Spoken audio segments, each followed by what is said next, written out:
If you're wondering which cameras for wildlife photography are worth your money, stick around! After we run through each product, I'll give you my personal take. Would I buy it or would I skip it? No fluff, just my honest opinion. Let's get into it. Nikon Z8. I've been shooting with this beast for months, and damn, the autofocus is so good it finds animals before I do. It's like having a psychic third eye for wildlife. The 20 frames per second burst rate means you'll never miss a shot, even when that bird decides to do a backflip. And the low light performance is incredible for those dawn safari moments. The only annoying thing is that the autofocus sometimes struggles with elephants and rhinos because their skin looks too similar to their eyes, like trying to find a gray needle in a gray haystack. Would I buy it? Yes, it's basically a Z9 that went on a diet, and it handles everything I throw at it. Sony A7R V. This camera has artificial intelligence that's smarter than my ex. It tracks animals through branches and leaves like a military-grade targeting system. The 61 megapixels are great for cropping when that lion is too far away, but the burst rate drops to a pathetic 6 frames per second in full quality. It's like having a Ferrari with a speed limiter. The menu system is more complicated than quantum physics, but once you figure it out, the results are worth it. Would I buy it? Maybe, if you're patient enough to deal with the learning curve and don't need speed. Canon R8. This little camera is like the underdog that it shoots up to 40 frames per second and handles high ISO like a champ. The autofocus system is inherited from its expensive siblings, making it nail focus even in terrible light. But there's no in-body stabilization, so your hands better be steadier than a surgeon's. The battery life is shorter than a TikTok attention span at only 220 shots. Would I buy it? No, great for the price, but the battery life would drive me nuts on long wildlife shoots. Canon R5. This camera's animal eye detection is so good, it feels like cheating. It's literally a cheat code for wildlife photography. The 45 megapixels give you plenty of room to crop, and it shoots 20 frames per second silently so you won't scare away the wildlife. The only downside is that it sometimes struggles to get initial focus when birds are flying near trees, but once it locks on, it's more clingy than your high school sweetheart. Would I buy it? Yes, it's the Swiss Army knife of wildlife cameras, and it just works. Nikon Coolpix P950. Look, if you want to shoot birds without selling your kidney, this is your camera. Its ridiculous 83x zoom reaches up to 2000mm equivalent, letting you capture wildlife from another zip code.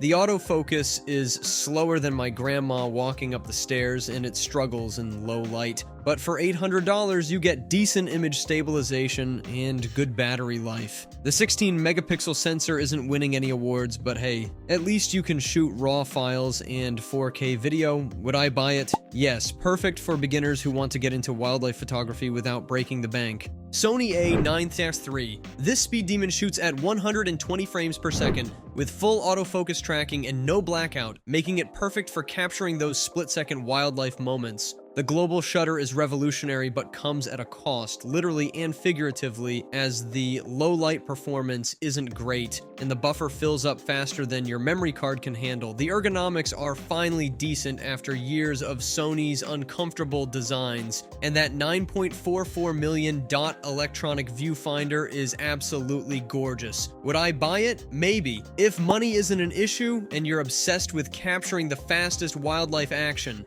Nikon Z9. This absolute unit of a camera is built like a tank and handles like a dream, with its 45.7 megapixel sensor delivering stunning wildlife shots at 20 frames per second. The autofocus with animal detection is fantastic most of the time, though it occasionally hunts in low contrast situations like a lost tourist. The battery life is incredible, and the electronic viewfinder is smooth as butter with zero blackout. Would I buy it? Yes, it's basically the Swiss Army knife of wildlife cameras with virtually no compromises. Fujifilm X-H2S. This little beast packs some serious punch with its stacked sensor shooting up to 40 frames per second and handling noise like a champ up to ISO 6400. The autofocus system competes with the big boys like Sony and Canon, and the image stabilization is actually useful, unlike some previous Fuji attempts. The only real downsides are the occasionally unresponsive touchscreen and the fact that it's pretty expensive for an APS-C camera. Would I buy it? Maybe. Great for wildlife if you're already invested in the Fuji ecosystem. system and don't mind the crop sensor. OM system, OM1 Mark II. Let me tell you about this tiny powerhouse that's basically a cheat code for wildlife photography. It can shoot at 50 frames per second with autofocus and has mind-blowing image stabilization that lets you shoot handheld at ridiculous focal lengths. The artificial intelligence in this thing is so smart it can pick out a bird's eyeball through branches and twigs, which is pretty damn impressive. Though at 20 megapixels, you're getting less resolution than some competitors. Would I buy it? Yes, because this camera makes wildlife photography feel like playing a video game on easy mode. Nikon Z6 III. This camera is like the quiet kid in class who surprisingly crushes it at sports. It's got incredible low light performance that lets you shoot in near darkness. And the autofocus is almost as good as its more expensive siblings. The 24 megapixel sensor might seem underwhelming on paper, but damn if it doesn't deliver stunning image quality. Though you might want more pixels if you crop heavily. Would I buy it? Maybe it's a solid all-rounder that won't let you down, but it's not specifically built for wildlife like some others.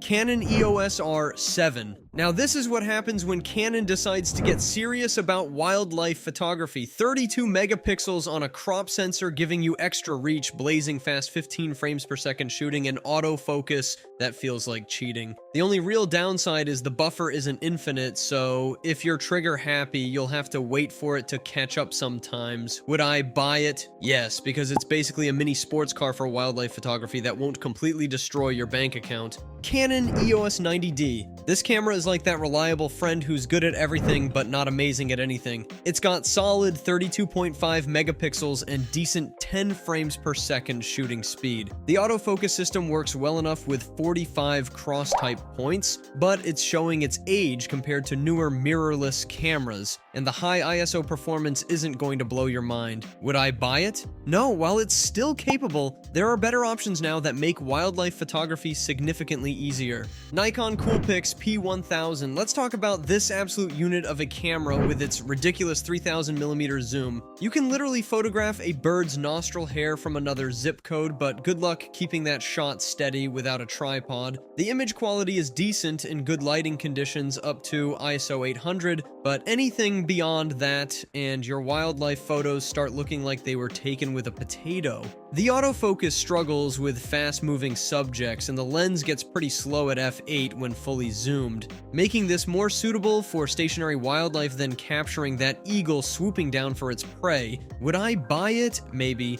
If I'm specifically into bird photography and don't mind lugging around a camera that feels like a small telescope. Sony CyberShot RX10 IV. This bridge camera is like the Swiss Army knife of wildlife photography, featuring a sharp 24 600mm Zeiss lens that's actually usable handheld. Unlike some other zoom monsters we just talked about, the autofocus is fast and accurate in good light, and the 1-inch sensor delivers excellent image quality up to ISO 400, though it starts getting noisy after that. The touchscreen is actually useful, and the weather sealing means you won't cry when it starts raining during your safari. Would I buy it? Yes, it's the perfect balance of reach, quality, and portability for wildlife photography without breaking your back or bank account. Sony Alpha 1. This camera is an absolute beast with its 50 megapixel sensor shooting at 30 frames per second. It's like having a machine gun that shoots extremely detailed photos. The bird eye autofocus is so good it can track a hummingbird's eyeball through a hurricane, and the image quality is outstanding even in low light. The only downside? The price tag might force you to sell your car and possibly your house. Would I buy it? Yes, if money isn't an issue and you want literally the best camera for wildlife photography that exists. Nikon D850. This old school DSLR is like that reliable friend who never lets you down. It delivers stunning 45.7 megapixel images with incredible detail, though its mirror slap is loud enough to wake up hibernating bears. The autofocus system is fantastic for wildlife, but at 7 frames per second, 9 with the battery grip, it's not winning any speed competitions against newer cameras. The files are so detailed you can crop the hell out of them and still have enough resolution to make a billboard. Would I buy it? Yes, if you prefer the traditional DSLR experience and don't mind the weight of a proper professional camera. Panasonic Lumix G9 II. Let me tell you about this beast. It shoots at a ridiculous 60 frames per second with continuous autofocus